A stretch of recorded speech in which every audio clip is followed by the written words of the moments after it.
कि कुरान ने सूरज के बारे में ये बात 1400 साल पहले ही बता दी थी। कुरान में लिखा है, hello guys, welcome to our channel. और आज हम लेके आए हैं कुरान के 5 सबसे बड़े चमत्कार और रहस्य। ये चीज देखने वाली होगी कि इसमें क्या बताया जाता है, बिकॉज हमने देखा हुआ है, हमने कुरान की अभी सुरास अभी देख रहे थे, सुन रहे थे, एंड वो चीज़ जो थी वो बहुत रिवीलिंग थी और उसमें बहुत चीज़ें पता लगती थी जो हमें दुनिया के बारे में नहीं पता है। यहाँ पे और ऐसे क्या रहस्य है, बिकॉज ऑफकोर्स कुरान में तो बहुत सारी चीज़ें हैं और हमने तो अभी शुरुआत ही की है, 1-2 आयत मतलब 1-2 सूरा ही पढ़ी है या सुनी है। अभी देखते हैं इसके अंदर हमें और क्या चीज़ें बताई जाती है। और हम लोगों ने कुछ चीज़ें हम लोगों ने पहले भी सुन रखी है कि मतलब जैसे कुरान में लिख रखा था कि जो धरती है ना, जो अर्थ है हमारी, वो ओवल है, और वैसे ही हुआ। और भी बहुत सारी चीज़ें लिख रखी है कि जैसे समंदर के नीचे कुछ ऐसे हमारे रिसोर्सेज के से रिलेटेड चीज़ें बता रखी है ना। कुछ चीज़ें तो हम लोगों ने ढूंढ ली है, लेकिन अभी भी कुछ चीज़ें हमारे को समझ नहीं आई है, तो शायद वो मे बी फ्यूचर में हम लोगों को समझ आए। लेकिन हम लोगों ने ना इसका आज तक हमने कुरान का मतलब रहस्य नहीं जाना है, ठीक है, और वो साइंटिफिकली भी प्रूव्ड है। तो देखते हैं वो क्या होने वाला है। देख लेते हैं कैसा होगा। तो आप भी देखो, हम भी देखते हैं। Let's start. कुरान दुनिया की एकमात्र ऐसी धार्मिक किताब है जिसमें साइंस के बारे में सबसे सटीक बातें लिखी हुई हैं। कुरान में लगभग 6000 से ज्यादा आयतें हैं, जिनमें से 1000 आयतें तो सिर्फ साइंस से रिलेटेड है। और दोस्तों, आज की इस वीडियो में कुरान में लिखी साइंसी बातों पर चर्चा होगी। मगर उससे पहले मैं हमारे नए साथियों से गुजारिश करूंगा कि वो हमारे चैनल को सब्सक्राइब जरूर करें, ताकि उनको इस्लाम से जुड़ी बहुत ही शानदार वीडियोस देखने को मिले। और शानदार वीडियोस देखने के लिए सब्सक्राइब करने के बाद ये घंटी को भी दबाकर ऑल का ऑप्शन भी सिलेक्ट कर लें, ताकि वीडियोस का नोटिफिकेशन आपको सही समय पर मिल जाए। सूरज घूमता है। एक लंबे समय तक यूरोपीय वैज्ञानिकों का मानना था कि पृथ्वी सृष्टि के केंद्र में है और सूरज, चांद और बाकी सारे ग्रह पृथ्वी के चारों ओर परिक्रमा करते हैं, यानी चक्कर लगाते हैं। इसे जियोसेंट्रिज्म थ्योरी कहा गया। फिर 1512 ईस्वी में निकोलस कोपरनिकस ने बताया कि पृथ्वी नहीं बल्कि सूरज सृष्टि के केंद्र में है और पृथ्वी समेत सारे ग्रह उसके चक्कर लगा रहे हैं। 1980 के दशक तक विज्ञान यही मानता रहा कि सूरज हिलता डुलता नहीं है, यानी ना तो सूरज किसी ग्रह के चक्कर लगाता है और ना ही वह अपने अक्ष पर घूमता है। मगर बाद में साइंस ने यह खोज कर ली कि सूरज भी बाकी ग्रहों की तरह अपने अक्ष पर घूमता है और सूरज को अपने अक्ष पर एक पूरा चक्कर लगाने में लगभग 25 दिन लग जाते हैं। अब जरा देखिए कि कुरान ने सूरज के बारे में ये बात 1400 साल पहले ही बता दी थी। कुरान में लिखा है, और वही अल्लाह ही है जिसने रात और दिन की रचना की और सूरज और चांद को बनाया। सब एक एक फलक में तैर रहे हैं। आखिरी लाइन पर गौर करिए, सब एक एक फलक में तैर रहे हैं। दोस्तों, वीडियो को ध्यान लगाकर देखते रहिए, बहुत ही शानदार बात बताई गई है इस आयत में। कुरान की इस आयत में अरबी शब्द यसबहुन प्रयुक्त हुआ है, जो कि शब्द शबहा से बना हुआ है। शबहा का मतलब होता है कोई ऐसी वस्तु जो अपने ही स्थान पर धीरे धीरे घूम रही हो। सूरज के साथ यसबहुन शब्द का आना यह प्रमाणित कर रहा है कि सूरज भी अपने अक्ष पर घूमता है। अब जरा दिमाग के घोड़े दौड़ाइए और सोचिए, क्या 1400 साल पहले लाखों करोड़ों किलोमीटर दूर की इतनी सटीक बात कौन बता सकता है? सूरज बुझ जाएगा।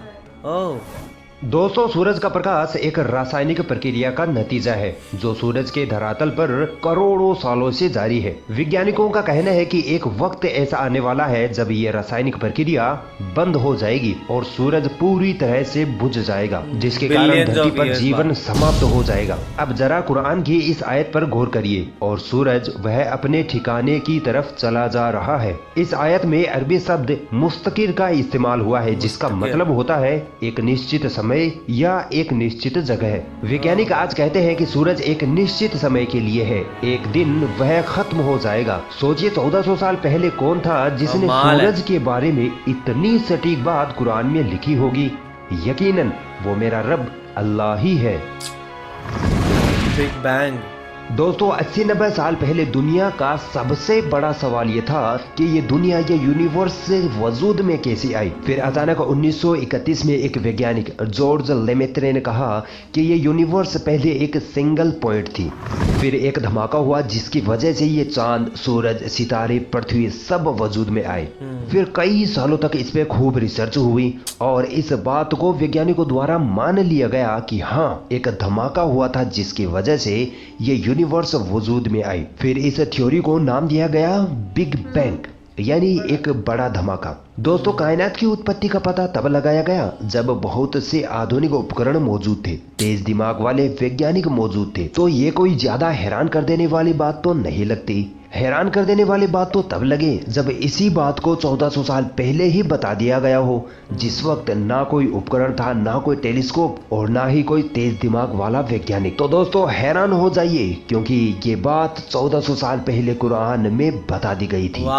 कुरान में सृष्टि की उत्पत्ति के बारे में क्या लिखा है जरा गौर से सुनना। क्या वे लोग जिन्होंने इनकार कर दिया है ध्यान नहीं देते कि यह सब कुछ आकाश और धरती परस्पर मिले हुए थे, फिर हमने इनको अलग किया। कुरान की इस आयत और बिग बैंग के बीच आश्चर्यजनक समानता से इनकार नहीं किया जा सकता है। बिग बैंग भी यही बताता है कि पहले आकाश और धरती परस्पर मिले हुए थे और एक धमाके के कारण ये सब कुछ अलग हुए, और कुरान की ये आयत भी हमें यही बता रही है। कमाल है, ये चीज कभी पता नहीं थी। प्राचीन काल में लोगों का मानना था कि जमीन चपटी है, फ्लैट है, और इसी वजह से लोग डर के मारे दूर दूर तक सफर नहीं किया करते थे। वे सोचते थे कि कहीं जमीन का किनारा ना आ जाए और कहीं हम खाई में ना गिर पड़े। सर फ्रांस डेरिक वह पहला व्यक्ति था जिसने 1597 ईस्वी में धरती का समुद्र के मार्ग से चक्कर लगाया और यह सिद्ध किया कि जमीन गोल है। याद रहे जमीन का गोल होना आज से सिर्फ 400-500 साल पहले ही पता चला है। अब आइए देखते हैं पृथ्वी के आकार के बारे में कुरान में क्या लिखा है। कुरान में लिखा है वल अर्द बअद ज़ालिका दहाहा, यानी और फिर हमने जमीन को बिछाया। दोस्तों यहाँ एक अरबी का शब्द दहा प्रयुक्त हुआ है जिसका मतलब होता है शुतुरमुर्ग का अंडा। इससे साफ साफ पता चल रहा है कि पृथ्वी की बनावट एक अंडे के आकार की सी है, यानी कुरान के हिसाब से पृथ्वी गोल है ना कि चपटी। और आज वैज्ञानिक भी ये मानते हैं कि पृथ्वी की बनावट एक अंडे के आकार की जैसी है।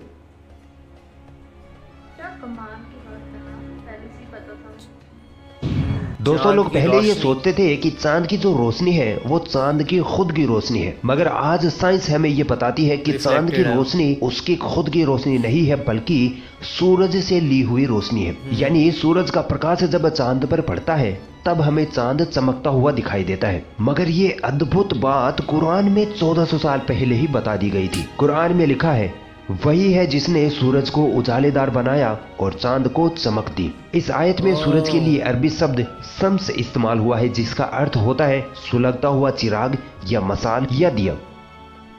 दोस्तों ये तीनों चीजें ही खुद से रोशनी पैदा करते हैं, तो इससे हमें ये पता चलता है कि सूरज की रोशनी जो है वो सूरज की खुद की रोशनी है। जबकि इस आयत में चांद के लिए अरबी शब्द कमर यूज हुआ है और चांद की रोशनी के लिए मुनीर शब्द का इस्तेमाल किया जाता है जिसका अर्थ होता है बोरोड लाइट, यानी ली हुई रोशनी या रिफ्लेक्टेड लाइट। अब आप सोच सकते हैं कि 1400 साल पहले कुरान फरमाता है कि चांदनी चांद की खुद की रोशनी नहीं है बल्कि सूरज से ली हुई रोशनी है। और आज साइंस भी यही कहती है कि चांद खुद से नहीं बल्कि सूरज की रोशनी के कारण चमकता है। तो तुम अपने रब की किन किन नेमतों को झुठलाओगे? ये हमने पढ़ा हुआ है।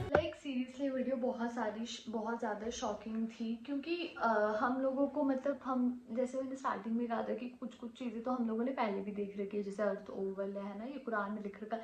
लेकिन और भी बहुत सारी चीज़ें लिखी है कुरान में ऑलरेडी, जैसे बिग बैंग थ्योरी के बारे में, और जैसे जो सन है वो रोटेट नहीं करता, जो बाकी प्लैनेट्स है वो सन के अराउंड रोटेट करते हैं, है ना। और भी बहुत सारी चीज़ें वो ऑलरेडी कुरान में लिख रखी है। तो लाइक और ये चीज़ें हमें हमें अब पता लगी है। क्यों? क्योंकि अब हम लोग साइंटिफिकली हम लोगों को वो चीज़ें प्रूफ हो गई है। और जो मतलब जिनको मतलब उर्दू की समझ है या फिर जिसको अरबी की समझ है, वो लोग भी मतलब ढूंढने की कोशिश करें इन वर्ड्स का, तो उनको जाके अब समझ आया कि इस चीज़ का ये मतलब है। तो सोचो ऐसी कितनी सारी चीज़ें कुरान में अभी लिखी होगी, है ना, जिसको हम लोगों ने अभी ढूंढा तक नहीं है, ठीक है।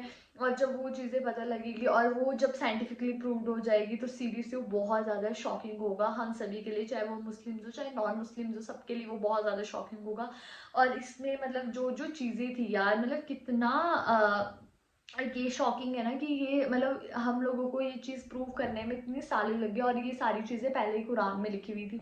तो सीरियसली बहुत ज़्यादा शॉकिंग थी और मुझे ये वीडियो काफ़ी अच्छी लगी। वही, और इसमें कितनी सारी चीज़ें हमें रेवलेशन की तरह पता लगी हैं, क्योंकि वो जो एक एक वर्ड होते हैं, पर यही चीज़ थी कि शायद ये चीज़ उस टाइम के साइंटिस्ट तक को तब तक रिले नहीं की गई थी, तभी नहीं तो पहला क्रेडिट इन्हीं को ही दिया जाता।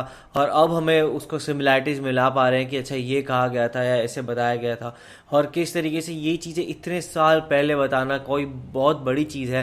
तो इसलिए पता लगता है कि लाइक ये वर्ड ऑफ गॉड है और इसमें ही हमें सब चीज़ का रहस्य मिला हुआ है। तो आप लोगों को क्या कहना है इस बारे में, आपने कमेंट सेक्शन में ज़रूर बताएगा। तो ऐसे ही लाइक करते जाइए, कमेंट करते जाइए, शेयर करते और जाइए, और सब्सक्राइब करते जाइए। बाय।